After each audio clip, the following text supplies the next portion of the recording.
Salut tout le monde, c'est Lucie, j'espère que vous allez bien. Aujourd'hui, on se retrouve pour une nouvelle vidéo. Il s'agit d'une critique sur l'anime Hell's Paradise, basé sur le manga, bien évidemment. C'est quasiment comme ça la plupart du temps.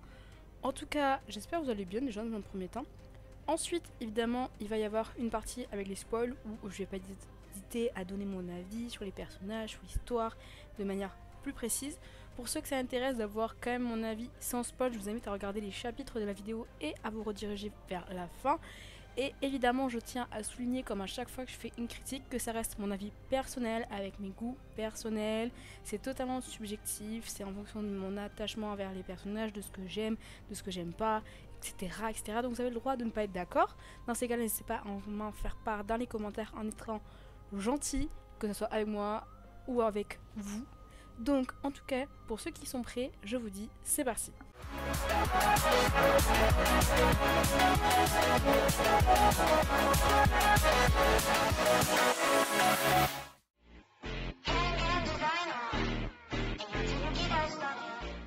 Gabimaru, le vide, le plus célèbre et puissant des ninjas assassins, a été capturé et croupi en prison. Affirmant ne plus avoir aucune raison de vivre, il attend désespérément qu'un bro parvienne à lui ôter la vie, car son entraînement surhumain lui permet de résister au pire des châtiments. C'est alors qu'il reçoit la vie d'un exécuteur pas comme les autres. Une puissante manieuse de sabre et trancheuse de tête. Cependant, Gabimaru tient plus à la vie que ce qu'il ne veut le faire paraître. En échange de la vie sauve, elle lui propose un marché. Il devra se rendre sur une île mystérieuse afin de récupérer un élixir d'immortalité. Seul problème, les seuls qui sont revenus de cette île sont arrivés en morceaux, couverts de mystérieuses fleurs.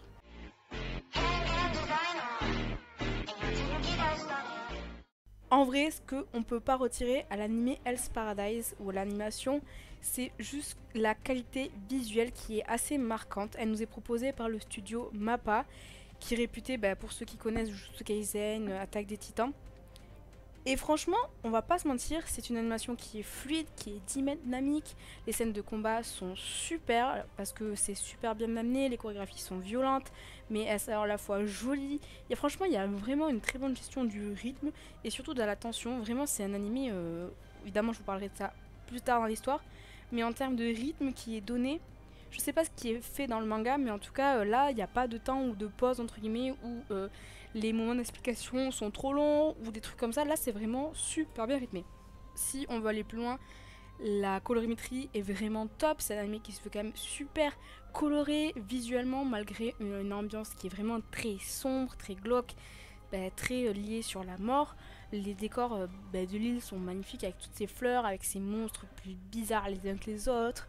Franchement, c'est vraiment une ambiance colorée, mais qui laisse place à une aura menaçante qui reste constante. Et je trouve ça trop génial d'avoir cette dualité entre beauté et horreur, si on peut appeler ça comme ça. Bien évidemment, et ça malheureusement je pense qu'aujourd'hui on peut plus y couper, c'est que malgré la plupart des épisodes qui sont incroyables, il y a quand même des épisodes où c'est moins bien animé, surtout peut-être à des contraintes que eux ils ont, mais bon, en règle générale, l'animation est vraiment vraiment top.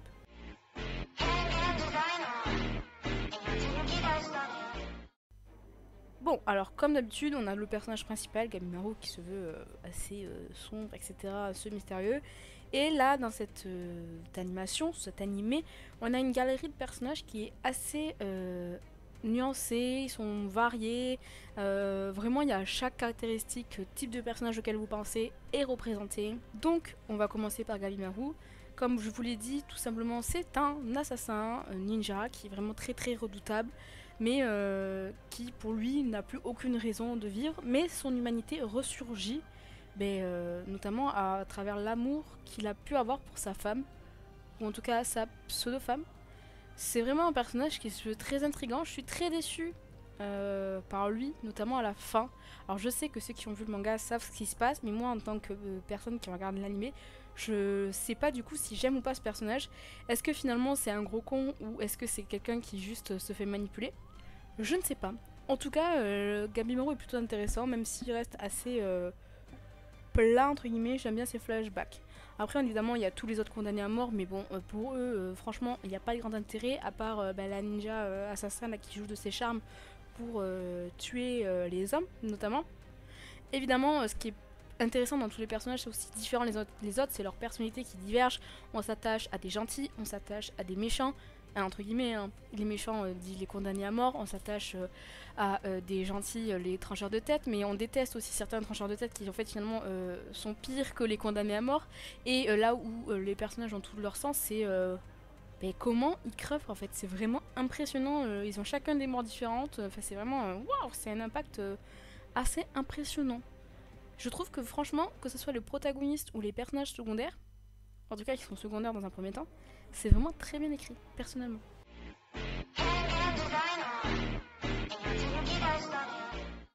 L'histoire. Disons que de base, comme je l'ai dit dans le synopsis, c'est assez simple. C'est des condamnés à mort qui sont envoyés sur une île en quête de l'élixir de l'immortalité. Déjà à partir de ce moment-là, quand le gouvernement ou les gentils t'envoient chercher un élixir d'immortalité, c'est qu'ils sont pas si gentils que ça et que ça n'a aucun sens. Personne ne devrait avoir un tel élixir entre les mains. Mais bon, ça c'est une autre condition, c'est un autre débat.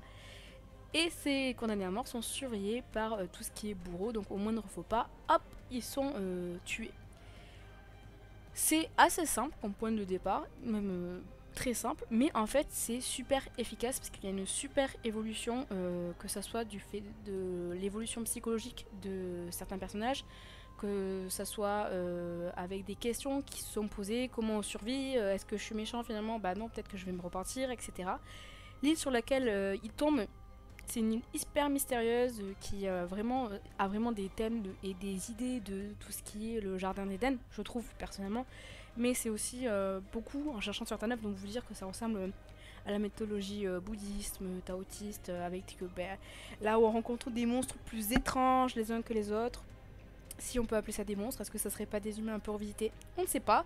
Avec des épreuves plus folles les unes que les autres, franchement, t'es oppressé, ça va vite dans tout l'animé.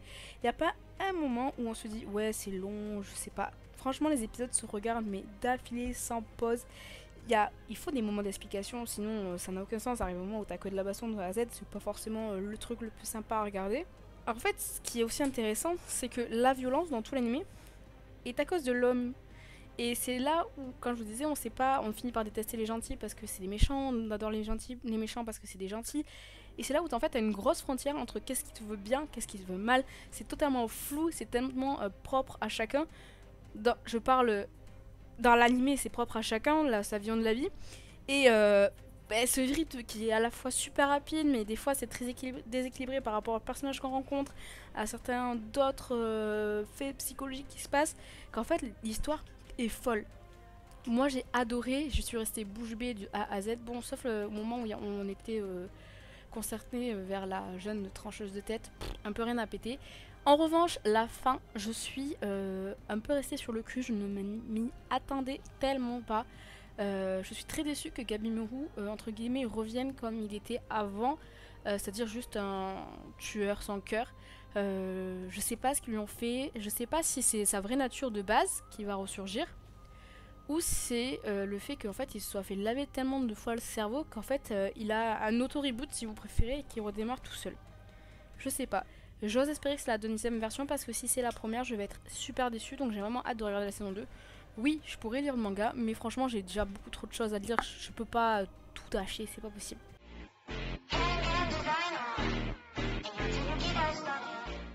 Alors, déjà, Hell's Paradise, c'est quoi? C'est une œuvre qui se veut très intense, qui a vraiment une super animation avec la majorité des personnages qui sont super intéressants, une histoire riche, qui est magnifiquement colorée. Elle s'adresse à un public assez mature, hein, parce que quand même ça mêle combat assez violent, avec beaucoup de réflexions sur qu'est-ce qui est bien, qu'est-ce qui est mal. Les méchants qui sont tranquillement dans leur monde, sont-ils vraiment méchants? Est-ce que les gentils qu'on connaît comme gentils sont-ils vraiment gentils? Bref, il y a pas mal de points et de remises en question psychologiques. Franchement, j'aime beaucoup. J'ai adoré en tout cas l'expérience visuelle, j'ai adoré l'expérience de l'animé tout simplement, rapide, excitant, magnifique, c'est à la fois beau et sanglant, enfin chaque épisode te garde en haleine.